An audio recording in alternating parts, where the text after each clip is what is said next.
Morning বন্ধুরা, আবার এক নতুন সকাল, নতুন ফোন। চলো, অনেক দিন বাদে আমি আমার নিজের মন্দিরে পুজো দেব বৃহস্পতিবারে, তাই খুব খুশি। চলো চলো, সব বাজার নিয়ে এসেছে পুজো, কলা,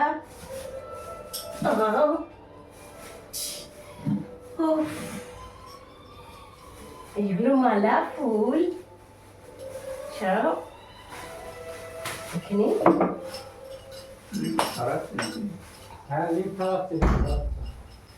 কি লিফট খারাপ? লিফট খাওয়াচ্ছে একটা মাঝে মাঝে চেকিং আছে।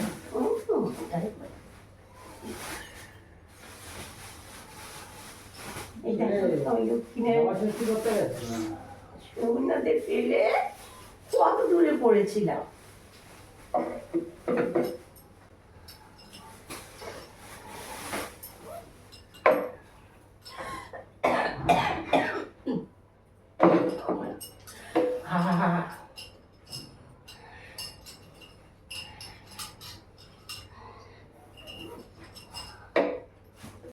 এই দেখো আমার গণিত পক্ষ,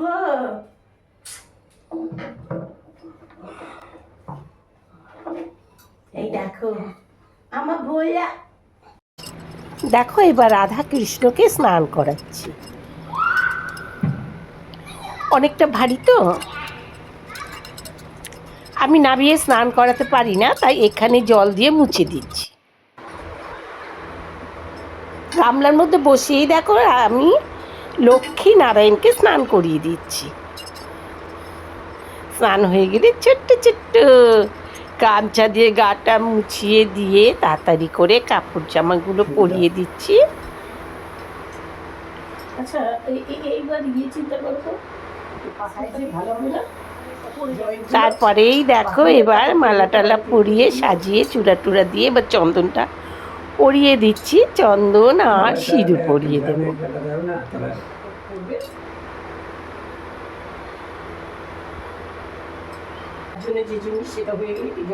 এই দেখো মালা পরিয়ে দিচ্ছি।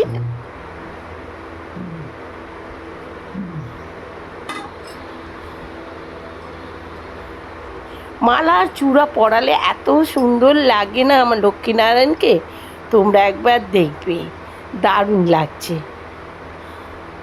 এই দেখো, দেখলেই তোমার ভালোবাসতে ইচ্ছে করবে। এই দেখো দেখাচ্ছি, দেখো কি মিষ্টি না।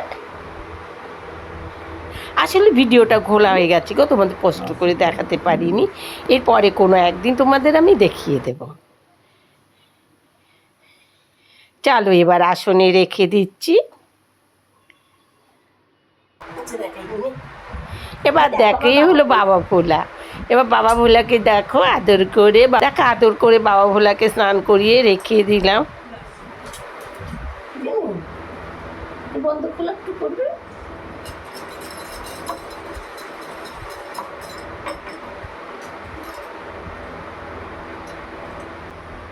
সব ঠাকুরের স্নান হয়ে গিয়েছে, এবার সবাইকে সিঁদুর চন্দন পরিয়ে সাজিয়ে গুছিয়ে দেখো এখানে বসিয়ে দিয়েছি। দেখেছো,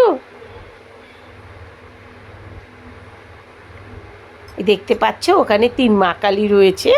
কালীঘাটে মা কালী, দক্ষিণেশ্বরের মা কালী আর তারাপীঠের মা কালী।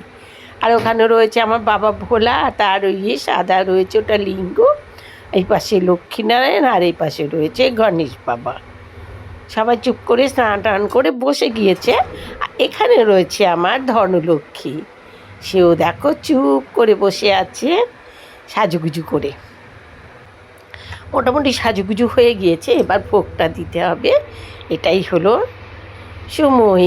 দেখো কেমন সাজুগুজু করেছে আমার লক্ষ্মীনারায়ণ, দেখতে পাচ্ছ?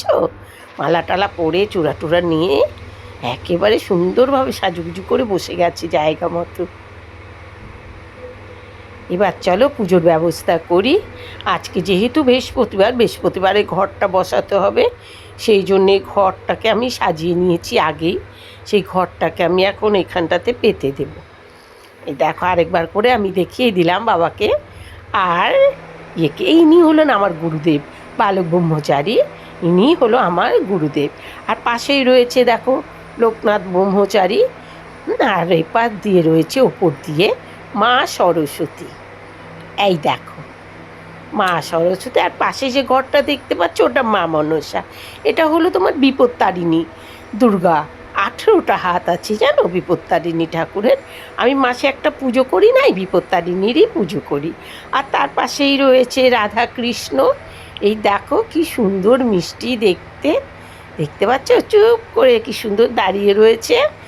একদম পাশে গরু রয়েছে, ময়ূর রয়েছে, হাতে চূড়ারও হাতে বাঁশি রয়েছে, মাথায় চূড়া রয়েছে। আর এখানে দিয়েছি লক্ষ্মীর ঘট সাজিয়ে। এই দেখো লক্ষ্মীর ঘট, পদ্মর দানা, পান, সুপারি সব কিছু দিয়ে মালা টালা পরিয়ে বা সাজিয়ে গুছিয়ে বসিয়ে দিয়েছি।